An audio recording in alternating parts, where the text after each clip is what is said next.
Good evening, everyone. Here we welcome you in the fifth edition of webinar on obscenity, society, and law by Law Essentials. I am Krulleen Kaur, legal editor at Law Essentials and a student of UPES Dehradun. Today, we'll have an insight discussion on interrelation between obscenity, society, and law. Now, I would like to introduce today's speaker, Advocate Jayant Bhatt. He's an advocate at Supreme Court of India and also practice at Delhi High Court. I also like to introduce the moderator for today's session, Mohammad Faransi.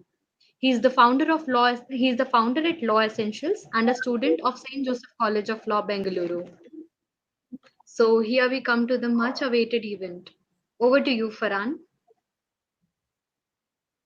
Thank you so much, Gurleen, for that warm introduction. We are very thankful for Sir for agreeing to host a webinar on obscenity, society, and law. Thank you so much, Sir, for joining us on this pleasant evening. So here we Thank you so start the much. session with Thank a you both. question. Right. Yes, sir.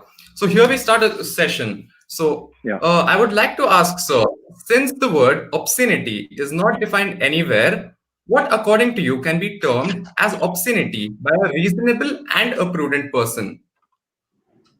I think, look, including the both hosts and the audience, I think everybody is student, and I'm assuming some of you may be students of law, some of you may be practicing lawyers. So it's not what comes to my mind. The most important thing is what comes to your mind when you hear the word. We all can define right from wrong, obscene from non-obscene. So sometimes we have to ask ourselves, and I think obscenity, by and large, to answer your question in a more simple manner, uh, dates back to how the social upbringing or the social engineering of the society has been. Every society is different. Every country setup is different. Sometimes, the law is also accordingly structured to take care of how things are and how things should be. There have been numerous judgments by Supreme Court, various high courts of this country, as to what is obscene and what is not obscene.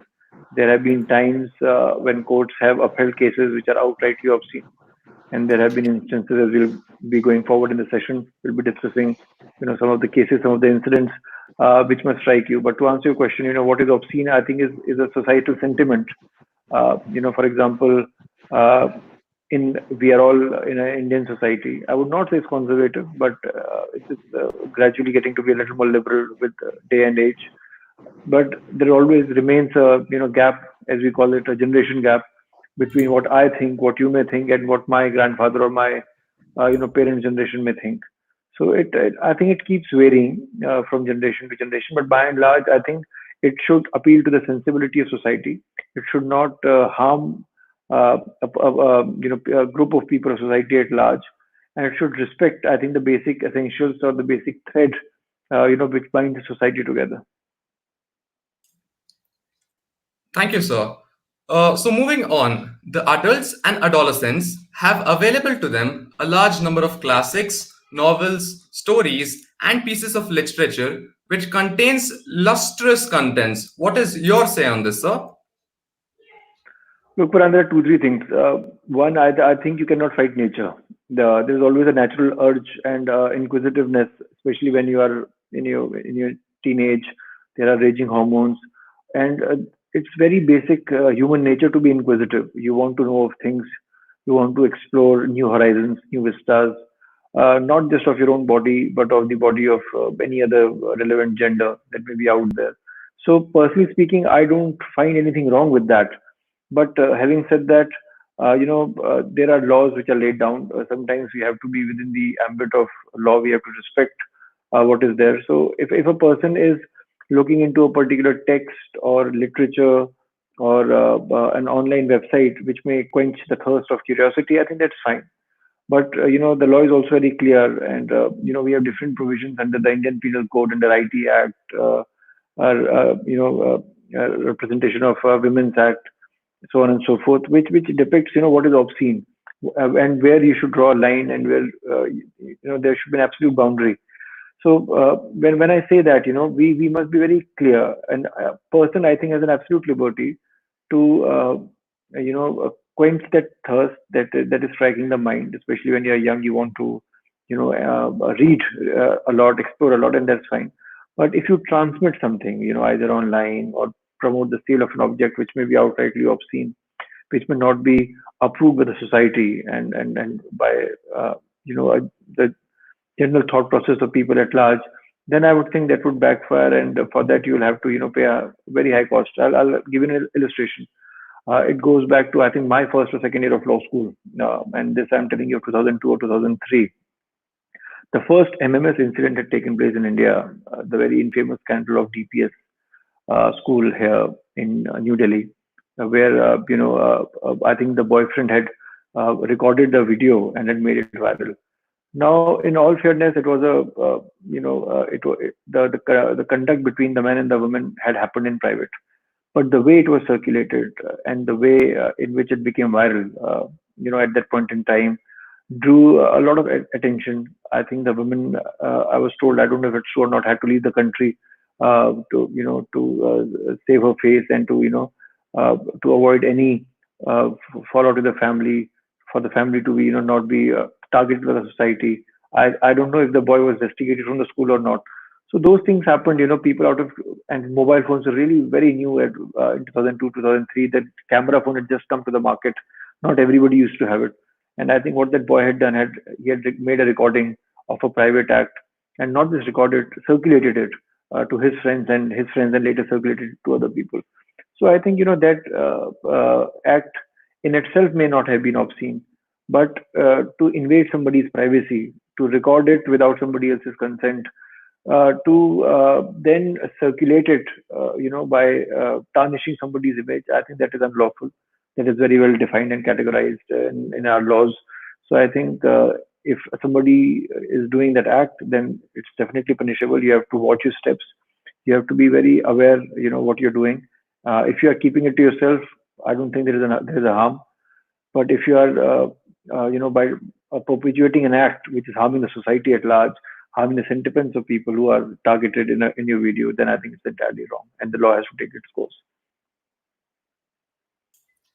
Yes, sir. Moving on, I would like to ask, with all social media platforms accessible by the younger generation easily, how do you think that the children might get affected, if at all? Look, children are, it's the duty of the parents, and I understand when you say children, you mean people by and large, I would say not even teenagers, but let's say till 11 or 12 years of age, who are still not very well aware of, how the internet works. If you give a laptop to a child, I'll give you an example. Let's say a child is 4-year-old or 5-year-old person or a 8-year-old, 7-year-old person. They are still in school. They are learning how to type. They are exploring the world of computers. I would not say internet. And let's say they are used to, some fancy video on YouTube, some cartoons, some nursery rhymes, and suddenly there comes a advertisement because let's say the YouTube channel is also accessed by the parents or some elder brother or sister or siblings or anybody in the household, and that ad or perhaps a prompter in the YouTube channel, which may be not fit for the kid. The kid doesn't know, but the child, let's say, clicks on that link, and that link either transfers to a different page, let's say to adult website, or goes to another YouTube link which has content which is not suitable for kids. I think in that case the parents are to be blamed. They have to be aware of their child being at a stage where their senses cannot be assaulted by these things. They are at a stage where the innocence is intact. You cannot let them be introduced to this world of adulthood so soon.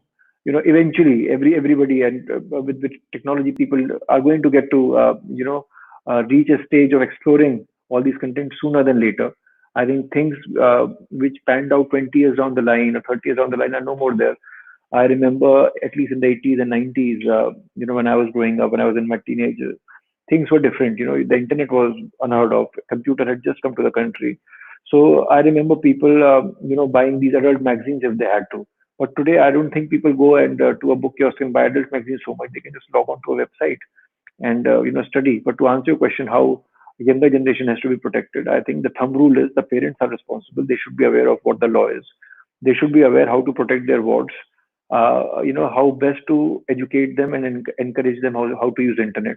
And these things are a part of the basic curriculum, the basic education, the basic know-how and knowledge that you get imparted at a family level. So parents have to be abreast with whatever is happening in the computer when their child is accessing their computer. Make sure there are child locks. They don't venture into any site which may harm their emotional growth or intellectual growth.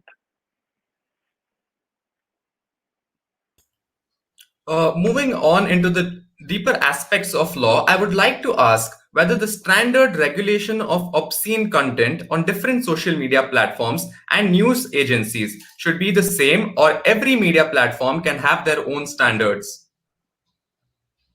Look, the standard of law is, as we already discussed, in the opening of the session, was is a sense of a prudent person. Whenever a case goes before a court of law, the judges decide on the prudence of a common person. And when I say common person, the society by and large, you have to collectively decide what is obscene, what is not obscene.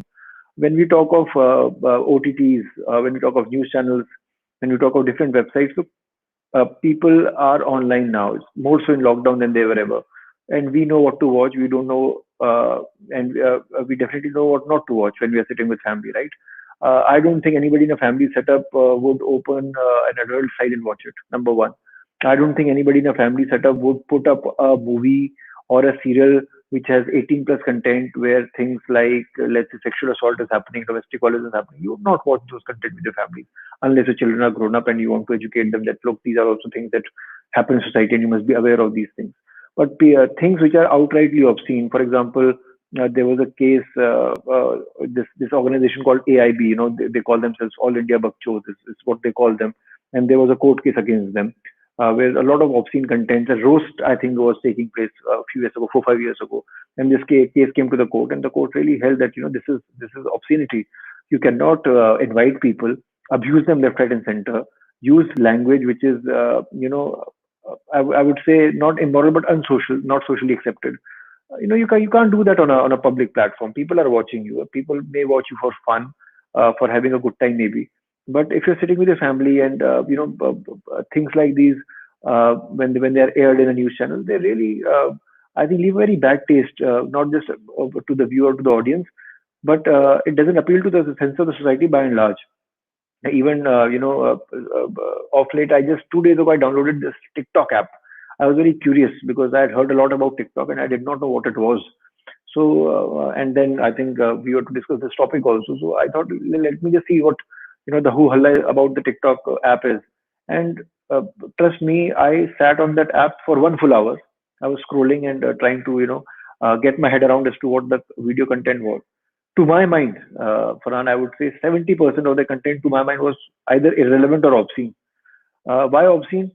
Because either I was seeing majority of the videos, the guys are whistling at girls, passing comments, either slapping them or the girls slapping the guys. It's too materialistic. They are saying everybody is leaving somebody else's girlfriend, boyfriend for money. Outrightly, there is abuses relating to mothers and sisters. So I don't think if that is not obscene, then what is becomes the question. And people are accepting it. There are the viral videos as we call them today. There are millions of followers a person has just because he has made a video which appeals to the masses. Again, as I said, and I would relate it to my last answer, parents are to be blamed. If you give your young ones mobile phones at a very early age, then literally you have given them the access to whatever they want to do. I mean, internet is a free market. I can't control it. You can't control it. I cannot tell you what not to do. So you can make a TikTok video yourself. You can upload it. You can make a YouTube video. You can upload it. You can make any video. You can upload it. You can be as abusive as you want, or you can be as respectful as you want. The choice is yours. But the worrying fact is all these OTTs with 18 plus content, all these apps like TikTok, YouTube, whatever app is. I'm not trying to name a company here. If there is content which is not streamlined, there is content which is not guarded by the law, there is content which is out there threatening the basic moral fabric of a society. I think that it's something that we have to really think, long and hard about it and see how we can rectify this. Yes, sir. Moving on, it is seen that very often members of the public have used the law of obscenity to harass artists and performers by intimidating criminal proceedings before the trial courts and with the police. What is your take on this, sir? Look, criminal law by and large, besides protecting the society, is also used to arm twist a lot of people. It's not news. You pick up most of the criminal cases, you pick up SCC online, or you pick up any SCC digest or any High Court digest, and you start reading, criminal judgments. You will realize by and large, and I'm not quoting a percentage here, people use criminal law many a times to arm twist people, to blackmail people emotionally, for money, for whatever reason. That is one aspect of it. Sometimes there are true cases, sometimes there are cases in which a person is falsely implicated. Having said that, to answer your question, it's also important to see whether an artist or a film actor or a theater actor or whosoever, or even a publication house, a newspaper, uh, are they doing something despite due diligence, or are they taking too much liberty where they feel that they can draw, paint, or make any movie and put it online and there will not be a backlash? Uh, Look, you also have to realize that any artist, any movie director, any theater personality, any person who is out there in the society is a grown-up person. By and large, 18 plus, and not just 18 plus. A lot of artists, filmmakers are well into their elderly age, their 40s, 50s, 60s, so on and so forth, and they have seen enough of life. They have had enough of experience behind them, so they know what is right and what is wrong. Whatever society they belong to, whatever country or community they belong to, they know what is going to hurt the sentiments and what is not going to hurt the sentiments. Nobody is that fool. But if you want to tempt fate, and if you really want to challenge the senses of people, either legal, moral, or otherwise, then people are going to bear a brunt of it. You may hurt the sentiments of a community at large. For example, religion is always a very, very sensitive topic. And if, let's say, an artist puts a painting, puts a portrait of any god or goddess, and I'm not just saying Hindu religion or Jain or Sikhism or Christianity or Islam, it may be any. You depict any person who people revere, who people worship. Let's say in a very nude format, in a format where they are engaging, let's say, in activities with either with an object or with anything. Do you think it will not affect people who are looking at that art piece? Do you not think that it's going to hurt somebody's sentiments who is outright religious, or at least has some semblance of basic sense of respect for religion? So when these matters go to court, court is going to view that at par with what is laid down in the law, and not what is also laid down in the law, but also how society is going to interpret it, how a sitting judge is going to interpret it, how common parlance of people who are going to look at a movie or an art or a newspaper content is going to go it. There was this case long time ago. I think it was Anand Bazar Patrika, where Boris Becker, the famous tennis player, his picture with his girlfriend had come, and, without any clothes, and it created a lot of ruckus. So at that point in time, the court favored them, saying that this particular publication is not to be blamed because this advertisement or this picture was already printed in a foreign magazine and it was later copied. And you just cannot witch hunt a publication house because they have posted something like. Now, I'll give you another example.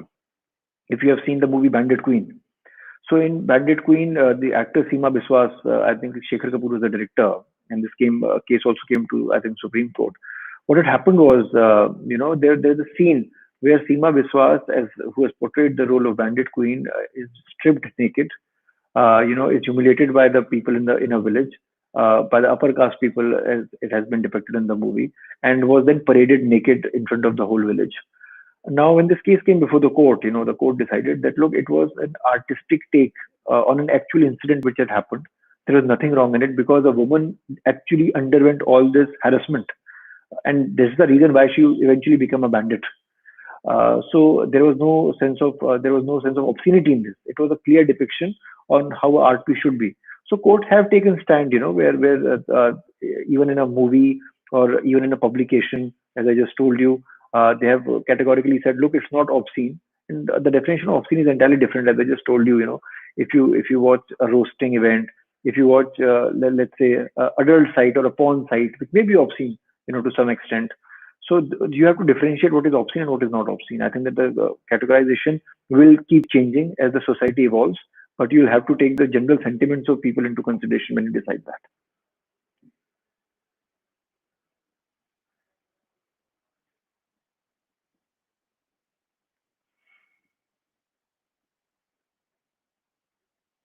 Are you with me, Farhan? Are you there?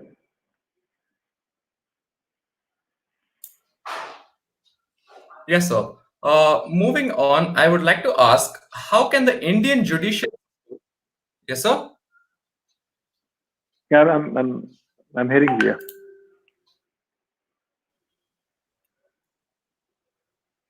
Yes, sir. How can the Indian judicial system strike a balance between the right to free speech and obscenity laws? Look, I think the judgments are already there. They are not, impinging your right to speech. I think the Shreya Ghoshal case, which made obscure 66A, completely rescinded the section, repealed the section. Is a glaring example of it, where I think some person has tweeted or had put a Facebook comment, and eventually I think this case came, and Supreme Court said, look, it's a violation of, it's not violation of fundamental right. You have, the basic fundamental rights with you, and you cannot stop people from putting their thoughts online. So I think courts are very clear, but at the same time, if you see other provisions of IT Act, Section 67, 7A and B, 66E, the sections are already there. The law is there. When you see your IPC, Section 292, 293, 294, even 354D, which talks about voyeurism. So all these, things are in checks and balances by the court, by the legislature. So I don't think we have to worry. We have a decent law in place, but I think education comes from all quarters. It's not from only the courtrooms when a particular judgment has to take place that the society becomes aware that this is obscene or this is not obscene. The court eventually only, adjudicates on a matter on a given facts and circumstances whether this thing, eventually translates into an obscene content or not. And if that judgment is a popular judgment, it transcends, it's covered by news channels and people get educated. But by and large, I think, as I said, parents, family members, your peers, you all know what is right and what is wrong. I don't think, just by way of giving an example, that if you're studying in a law school, you would be taking your phone and secretly recording the video of your teachers, or secretly recording the, video of your friends or their girlfriends or their boyfriends. It's already demarcated in the law that if you do that, you'll be punished, and the punishments are quite harsh. It's, I think, ranging anywhere up to 3 years to 5 years to 7 years, with about 3 to 5 lakh rupees of fine under the IT Act. So I think there are hefty fines and harsh punishments for these acts. If you're going in a mall, and if you are not going to take your cell phone and start recording private videos of other people, which is definitely transgressing into the boundaries of other person's privacy. So those things are a big no-no. I think the legislature and judiciary has already done enough to educate you. But if you still want to be a fun-loving person, so as to say, and want to tempt fate, by all means do it, and then you always have lawyers like me defending you, so we can defend you. Yes, sir. Moving on, I would like to ask, considering the world's greatest paintings, sculptures, songs, and dances, that is the India's lustrous heritage, the Konarks and the Khajurahos, though they have obscene content and traits related to them, but they are still a part of Indian culture. In modern era, how can they be considered as obscene content? Look, I think we need to understand it's not obscene. As I said, obscenity is different. When you speak of a temple, when you're going to a temple, look, you don't go to a temple with a content that if you're going to bow down or if you're going to pray, then it's going to be obscene. There are depictions, yes, as you rightly pointed out, in the temple, but it depicts the cultural heritage of a country. The same thing applies to Kama Sutra. If you read the text of Kama Sutra, it teaches a person how to be differently engaged in a particular act of love making or sexual intercourse. Now, when you go to a temple, people don't go to temple and see these carvings on the stone and start performing the act there. That's not the idea. The idea is to go and pray to a particular god to whom that, or god or goddess to whom the temple is dedicated. Similarly for art. Now art, as I said, if it depicts certain things, For example, if you are drawing an art of a woman who is a mother and who is feeding a child, and there is a breastfeeding picture by art depiction, or even in terms of photography, that is not obscene. That is mother and child. There is nothing obscene about a mother feeding a child. So we have to realize these differences as to what is obscene and what is not obscene. But if you see a content where a person is engaged in a sexual activity in a way which is not very conducive to a particular place or society, and the same way it's depicted in a magazine or in an art form, I'm sure people are going to take some objections to it. Maybe in the times to come, maybe in 20, 50, 40, 100 years, things will change. But you have to realize the sensibility of people. I'm only talking of our Indian culture here. Can you today think that you can go to a smaller town or a city or a village and and show a painting, which is let's say which doesn't have a feeding mother, which has some other adult content in it, and it will be received very well by the villagers or by the people in smaller town? It won't be, because the sensibilities are not to that extent. The sensibilities are still very conservative. But if you go to a temple, you are seeing the cravings. So that those carvings were drawn by the artist so many years ago, depicting a particular cultural heritage which was true to that point in time, and why particular things were celebrated in a way that they were celebrated. Maybe they were celebrating senses, maybe they were celebrating a particular act of art. So those things are there. And if you click the pictures of those carvings, if you put it in a publication paper, people eventually identify, look, okay, it is either from Ajanta or from Ellora, or from any other temple which is there. So nothing obscene comes to their mind seeing a temple's picture or a carving of a portrait, which historians have talked about, which has been intellectually debated upon. So the moment you discuss these things, you don't think in terms of obscene.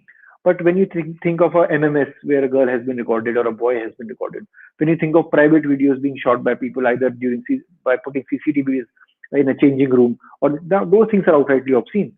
So there is a clear demarcation of what is obscene and what is not obscene. And as I told you previously, law is very clear, and everything has to be within the framework of how society thinks. And the law, by and large, supports and respects what the society thinks and what the societal values are. Yes, sir. I would also like to ask whether the interpretation of the term obscenity in India differs from other common law countries. It does, as I said, our society is still very conservative. What may be considered obscene here may not be considered, obscene in UK or US or Australia or any other developed country. It depends from country to country, society to society. This famous case you must have also read. There's this novel long time ago called Lady Chatterley's Lover, and which also came, to the courts in India. And in India, it was decided that it was an obscene content back at the time the case was decided, I think 60s or 70s. And then I think in UK, where the author belonged to, they did not think it was obscene content. So it depends from, I think, society to society. But I think, and to my mind, if you're still, and I, at the sake of repeating myself, when I give you this example of people recording private videos of other people, making it making it viral, circulating it online, putting it on blogs or websites, I do not think any society which is self-respecting, whether it be India, whether it be UK, whether it be US, whatever country it is, developed, developing, third world, first world, doesn't matter, would be approving of this conduct, because you can't impinge on somebody's privacy. You cannot make a lascivious content which will not appeal to the senses of people. Put yourself in the shoes of other person. Would you like somebody recording your video privately? It doesn't matter if you're an Indian, or you're an Australian, or from Africa. It doesn't matter. I mean, what is wrong is wrong. Thank you, sir. We will now be moving to the questions from the audience. So, first question we have coming in from Akanksha Kumari. She asks, Sir, I need to know that we have cyber crimes today and a proper bureau to punish the people who conduct such crimes. But is that enough, or do we need any more legislation for crimes by the use of internet? Madam, I think we have enough provisions. So laws, I mean, I would not say we are, we have deficient laws. We have good laws with us. So that's not a problem. But I think the execution is a problem sometimes. We have to send a very strong message And cyber cells, sometimes are also very active. I would not say that police is not doing its job. I mean, I have my personal thoughts on that, but there are times when police is really active on the job when they are trying to safeguard somebody's right and liberty. So I don't think more laws are required just immediately. We have enough laws. As I said, there are harsh punishments of 3 to 5 to 7 years with hefty fine of 5-10 lakh of rupees. I think that's a good deterrent in itself.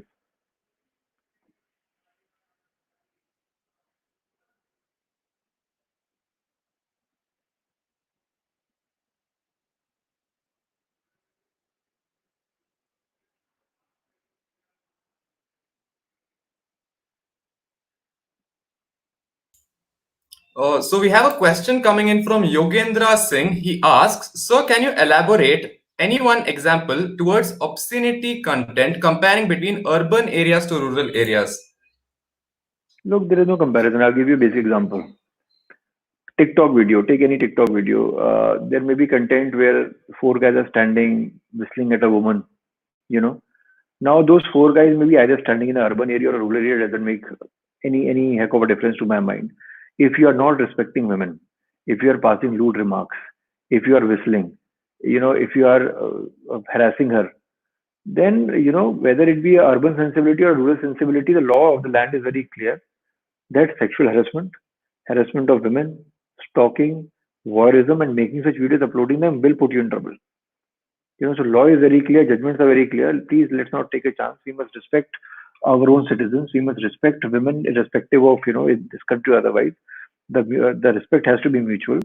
I can't imagine that women in rural area or urban area, whether you whistle at them or take a jibe at them, would be taking things differently. I think you will still end up getting a slap if you are making fun of them or doing things like this. Besides getting a slap, there will be FIR lodged against you, and after FIR is lodged against you, if the judges of the right mind, they will also punish you.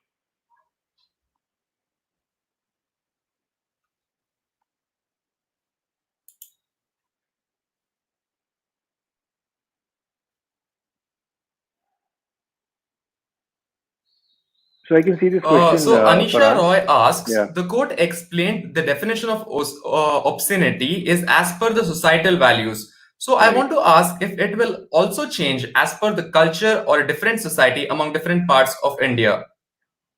Look, the culture by and large of the country is same, but if you can be a little more specific what you mean by different parts of India, I think I'll be in a better position to answer this. But as I said, sensibility. Yes, Let sir. me take the example. I mean, I think when she says different society among different part of India, if that portion is elaborated, then I think I can put a better context to the answer. But just to answer the question which is already flashing on the screen, is that sensibilities are the same. When a Supreme Court decides a matter, it's the highest court of the country. It takes the culture of the country into consideration. It takes the societal measure of the country in consideration. So when you see a Supreme Court judgment, as per our Constitution of India, when the judgment comes, it applies to the country whole. It doesn't say it will only apply to J&K or it will only apply to Karnataka or it will only apply to MP. When it says a 376 judgment in Nirbhaya, people have to be hanged, it means rape is wrong.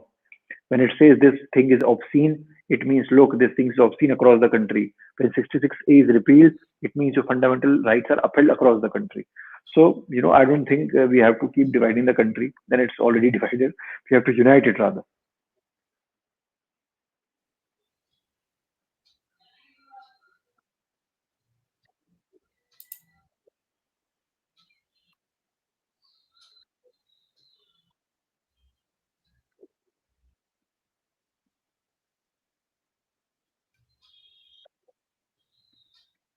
So, Farhan, I can see a question by Mr. Rohit Raj. He talks of judgment delivered by Odisha High Court where a girl made allegations of rape, falsely showing the pregnancy. Is she showing the lack of due diligence on the side of legal system or not? Rohit, I don't think she is taking undue advantage of the lack of laws or due diligence, but I think she is already very well aware of the system. She knows So if she makes a can false you hear allegation. us? Yes, yes, I've just read the question and I'm answering it. Question by Rohit Raj, which is on my Okay, screen. Rahul Raj asks, "Sir, recently in the judgment delivered by the Odisha High Court, the girl made allegation of rape."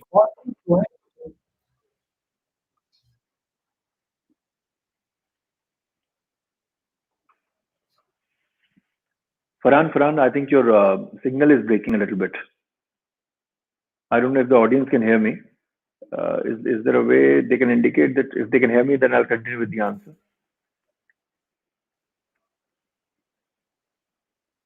Yes, so you can continue with the answer. Okay, so I was just saying, look, I think the girl was smart enough to know how the system works rather than being ignorant of it. Because many a times, even in my practice, sometimes the client comes who want to lodge a false FIR, including rape matters, and they know that especially after Supreme Court's guideline that a FIR has to be lodged immediately, and a person has to be arrested. People are very clear that the moment a 376 FIR is lodged, arrest is imminent. Now, trial is always a secondary matter. By the time the charge sheet is filed, by the time investigation is conducted, all these things come to the fore. But at least for some time, the poor person goes behind the bar if he has not committed the crime and if that person is falsely accused of the matter. So I think there is no lack of due diligence. I think the persons today's day and age with the age of internet are very aware of what their rights are.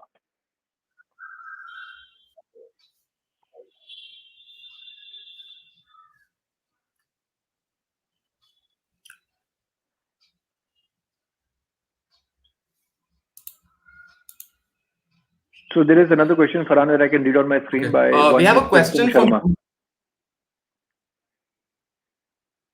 Yes, sir. Yes, please read it, please.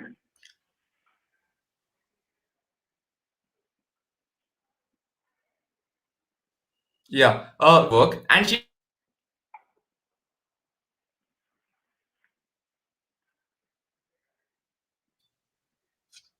Varun, I think I'm losing the signal a little bit. But I have seen the question.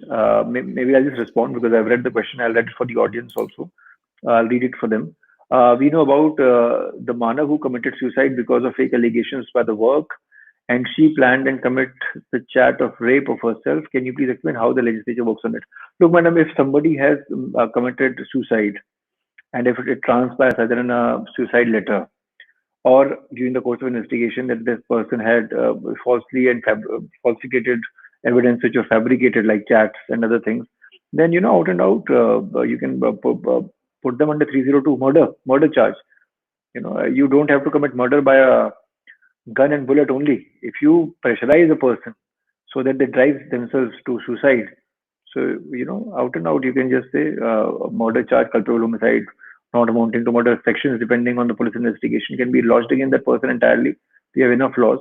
If you are harassing somebody, like example, you see the case of dowry deaths which happen in the country. What happens in that? Do you think people always take a gun or a knife to kill a person? No, they harass them mentally, they torture them. The daughter-in-laws of their houses, and that's how eventually sometimes they commit suicide. But with 498A, 302, 304, all those sections are then put in the FIR. So I think the laws are already in place. Yes, sir. Moving on, we have a question coming in from Mahi K. She says we Right. have seen several cases where fake IDs are made and morphed images are uploaded on social media platforms. It takes Right. at least 8 to 10 days. So, what is a quick remedy we can suggest to that girl? I think as common sense dictates, Ms. Mahi, please, if you come across such things, please immediately contact one, the site on which it has been uploaded or a platform. If it's Instagram, Facebook, Snapchat, or TikTok or YouTube, you must immediately, reach out to the authorities there. Make sure it's done. Alternatively, please reach out to the cyber cell of your concerned area and tell them that this is the problem. And once you reach out to them, please tell them it's a matter of urgency. Somebody's reputation is at stake, and I'm sure they will do some action by writing to the IP cell, the internet provider who is there. It may be any telecom agency, and they can either block that website or block its circulation for the time being. So you have to be proactive to do that because system is already burdened. To expect system to do everything for you, we are asking too much of them. They can't do it because they're understaffed and overworked. So you will have to take the first step forward in securing somebody's privacy and liberty. Moving on, we have a question coming in from Aditi Jain. She asks, what if false promises to marriage is made by a girl? Then why is it not treated as rape? What are the other consequences that the boy will face? This is in light of the recent Odisha High Court judgment. Right. I just saw, I think, this news article, I think yesterday or day before. Look, it's one High Court judgment. There are conflicting High Court judgments on this point. Personally speaking, I welcome the judgment because, and I don't think the judgment so much. I think it was, I think the bail was granted in this. I don't know if a final judgment has come out, but I think the bail was granted that, just because there was a promise to marry, we don't think it's the right thing. I think Supreme Court, by and large, in majority of the matters, has said if there is a promise to marry, but then the allegation of rape is made out. So there are different, sets of conflicting judgments we have. Personally speaking, I don't think it's the right ground, and I'm only speaking from my personal point of view. That if somebody is making a promise to marry you, you can constitute as rape. Some may debate that it was a case of forced consent, or you manipulated somebody's consent, by giving them this disadvantage of falsely marrying you. But look, in today's day and age, when we are living in an almost liberal society, when people are going to college, when people are more educated, when people are interacting a lot with each other, when we have online dating websites, people know what they are getting into, and it applies to both boys and girls equally. So let me ask a reverse question which will answer this. If a girl promises a boy to marry, enters into a relationship with him or physical relationship with him, and then says, "Okay, I don't want to marry you." Now there are no provisions in this country on which a rape allegation can be leveled against the girl. So logically, it doesn't make sense. Both the genders are equal. If any gender, either a boy or a girl, in a live-in relationship, in a dating relationship, or in a relationship otherwise when they're girlfriend and boyfriend, promise and then for whatever circumstances are not able to marry that person, maybe societal pressure, family pressure, I don't know what, or maybe they don't want to marry at all. Marriage is not a compulsion. Then you can't just say that it was rape. It was consent between two consenting adults, and for whatever reason the relationship didn't work, you just cannot drag somebody and lodge a FIR against them. Moving on, we have a question coming in from Rahul Khandelwal. He asks, can you sue OTT platforms for a particular content or release which is surely an obscenity for the public? Absolutely, people are doing that, but I will not say obscenity. I think the first case which happened in India was against Netflix, where I think this serial, Sacred Games, and they had made some comments, I think, against Rajiv Gandhi, but in the same light where I think the narrator is narrating his story and he's abusing in the background and he's showing some video, and I think Bofore's video then came and then he made some comments about our ex-prime minister, and I think somebody from the Congress party and then come and lodged a case in the Delhi High Court on Netflix. So you can do that, but the only thing I think we have to be careful about is some of these OTTs do not have a registered office in India. At least at that point in time, Netflix didn't have a registered office. So you'll have to see how best can you can you put the blame for them.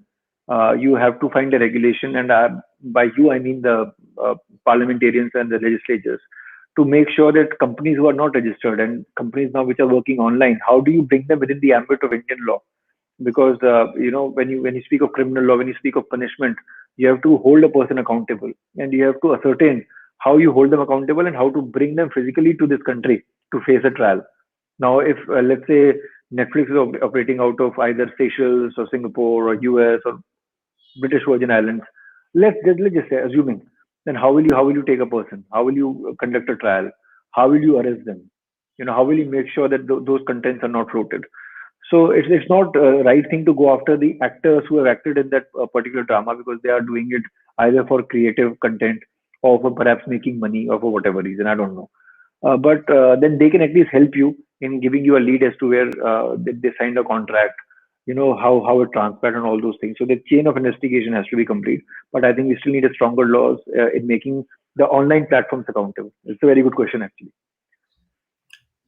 Shikha Singh asks, is mere hacking into someone's social media handle is challengeable in the court under the right to privacy? Look, hacking is different. Hacking is different from obscenity. People, credit cards get hacked, people accounts get hacked, emails get hacked. But till that, and there's a difference between theft and obscenity and hacking. So we are talking about obscenity today. So unless your email or your profile is hacked and there is some obscene content which is uploaded on it or an image which is morphed, things are different. Laws we have already discussed. But cyber threat and cyber security are different, which means you'll have to put a better password. You'll still have to go to cyber crimes. You'll still have to tell your Gmail person or Yahoo person or Hotmail person, look, my account has been hacked, please rectify it. So different pedestals. Okay, so We have another question from Ritesh Raj Mishra. Sir, how is obscenity protected, and is obscenity a felony or a misdemeanor?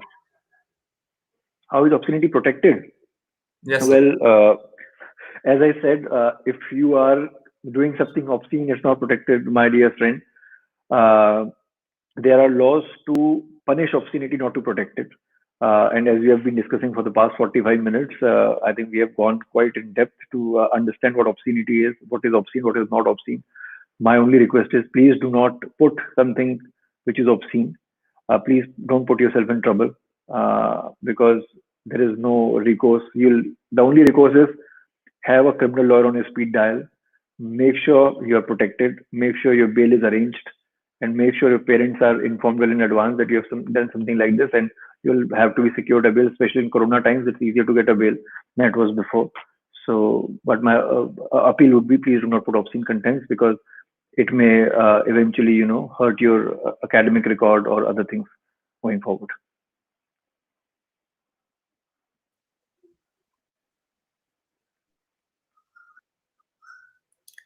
We have a question from Sejal Sri. When obscene content exchanged privately between adults and with consent gets exposed Right. on public platform by a third party, would there be any punishment for obscenity or punishment for breach of privacy? For breach of privacy, absolutely yes. As I discussed that MMS, DPS, MMS case, nothing has changed. A private act between two parties may have been in consent, but if you're a third party and if you're circulating it, knowing well that you should not circulate it, it may not be outrightly obscene, but the law is very squarely covered on this. That if you're, there is a breach of privacy, there is, a man and a woman involved there, and women centric laws are very harsh in these countries, and rightly so. So you'll be seeing good jail time if you do this. So please don't do this. If you know of somebody having done this, by all means get FIR lodged. Pranamika Saika asks, "Sir, I would like to know whether awareness on sexual problems will work in case of voyeurism. Can we at least minimize them?" I think it's a good comment and a question. We need sexual education across board, especially in school, especially in villages, especially in towns where children can be exposed to good sexual education under the supervision of faculty, under the supervision of their parents. Look, as I told you, in teenagers when I started my session, teenagers are inquisitive, people are inquisitive, and they have a right to be inquisitive. But at the same time, the inquisitiveness has to be addressed in a way that they can be taught in the right manner. They can be taught respect. They can be taught logic. They can be taught how to put things in a non-obscene manner. There are ways of delivering those content in the right fashion, in the right light. And I don't need to tell you, but you see so many movies today, even in which there is adult content, but it's put in the right manner, in the right way of acting, in the right way of execution. So you don't find it obscene. But the same thing can be equally voyeuristic if you see in any other light or if it's directed differently. Yes, sir. Moving on, we have a question from Aishwarya S. from Christ Academy Institute of Law. There is an Yeah. exception in every law. Is it applicable to obscene laws as well? Well, I think the exception that you're talking about, Aishwarya, will only have to come out during the course of trial and during the course of investigation to put things in perspective. Let's say if a person is arrested, and I'll take an example from I think just the previous comment or the comment before that, where this person asked whether if a video is recorded, let's say by the consent of two parties, but is circulated by a third party. Now, let's say the two parties which recorded a video out of consent have a breakup. Let's say, to give you an example, and once the breakup happens, either the girl or the boy who turn vindictive and they say, look, I'm going to make this video viral to take revenge from my boyfriend or my girlfriend. They may either give it to a friend of them who is a third party, or may buy a different SIM under a different name, and using that SIM card or using a different Wi-Fi connection may make the video viral, right? So once these things happen, the facts of the matter will have to be looked into. We'll have to see who is the real culprit. We'll have to see the intent of the party who made it viral. Why was it made viral? What were the circumstances which are prevailing? So when you conduct criminal trial, when you see a case has a lot of facets to it. which have to be decided. So it's not really black and white in law. There are a lot of gray areas, as lawyers keep repeating themselves, and there are. So we have to look at them properly. Moving on, we have a question from Kumkum Sharma. Sometimes women take advantage of the rights which they have, and our system trusts women more than men. What are your views on it, sir? I think it's a very long drawn battle, Ms. Sharma, because you are right. But look, everything happens for a reason.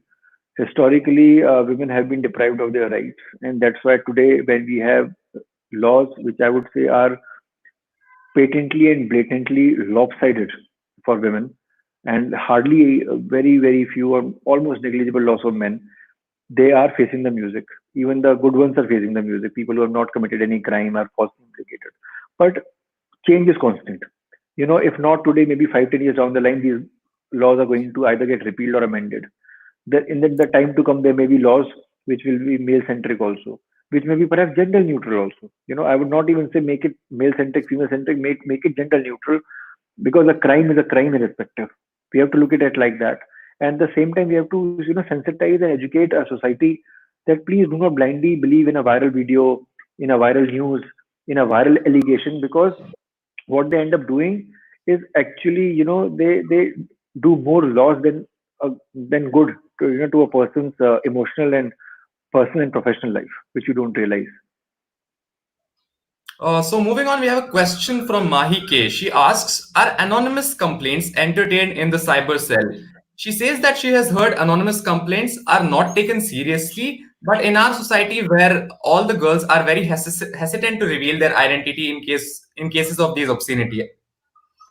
Look, you cannot put anonymous complaint. You will have to write your name, your address, because when the investigation takes place, the investigating officer needs to call you to ascertain those information, to affirm whether what you're saying is right, to see the trail of events. So if you write anonymous complaint and put it to cyber cell, now tell me this: if I'm a police investigator, how will I know who has put a complaint? If I don't know your name, if I do not have your mobile number, how will I contact you? How will I work on your complaint? How will I investigate? So those things are beyond common sense. They can't happen. And the moment a FIR is lodged, there is a direction to different state police and even by the courts, especially in matters pertaining to rape, matters pertaining to sexual harassment also sometimes, and in sensitive matters involving women, that your name will be concealed. So as a prosecutrix or as a victim to a crime, your identity is completely concealed and is not divulged to public at large. So there are mechanisms in place. You don't have to worry. But if you know somebody who has been at the receiving end of a crime, you can you can lodge a complaint. You can be the complainant yourself. Write your phone number and let the police do its job. At least you must help them by showing them the right directions, showing them if there are any witnesses to a crime, and at least give your contact number for them to reach out to you.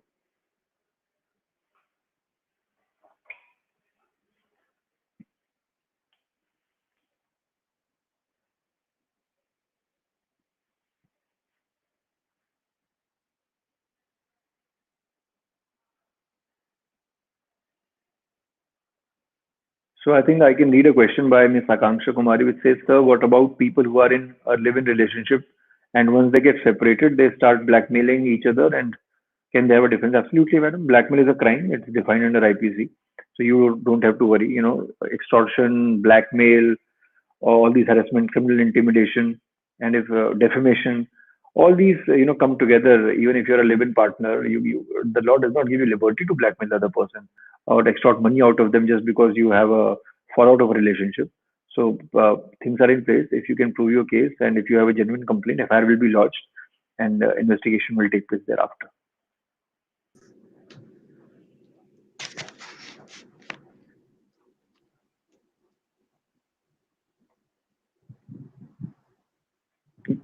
Gulinji, I've just read and answered this question. Are there any more questions after this?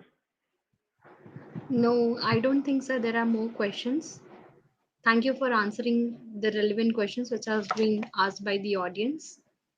Now we, sir, truly express our gratitude to you for taking out your valuable time to conduct this wonderful webinar. We would like to thank you on behalf of the entire team of Law Essentials. Thank you so much, sir.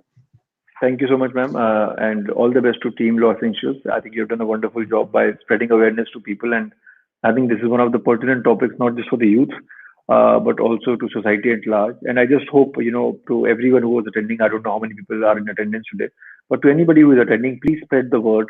Please let people know right from wrong. Please stand up for any crime that you see happening to your near and dear ones. Fight for them. Lodge a criminal complaint if the need be. Make yourself aware of the laws which are out there. As law students, the thumb rule is you cannot be ignorant of the law. The laws are in place. If you think the laws are not up to the mark, write an article, put a PIL, do something about it. Don't just sit and think that there will be a divine intervention and things will change. Things will change from people like you and I, and we have to make a start from there. Thank you so much, sir. Uh, we'll take into consideration. So here Thank I would like to make an announcement that Law Essential is presenting law firm certified course on mooting. The duration of the course is of 1 month, that is starting from 1st June. For more details, you may also log on to www.lawessentials.com. Thank you for today's session. I hope you all Thank you so enjoyed much this for session. joining us, sir. Thank Thank you, you. Farhan. Thank you. Wonderful question. Thank, Thank you so much. thank you, sir.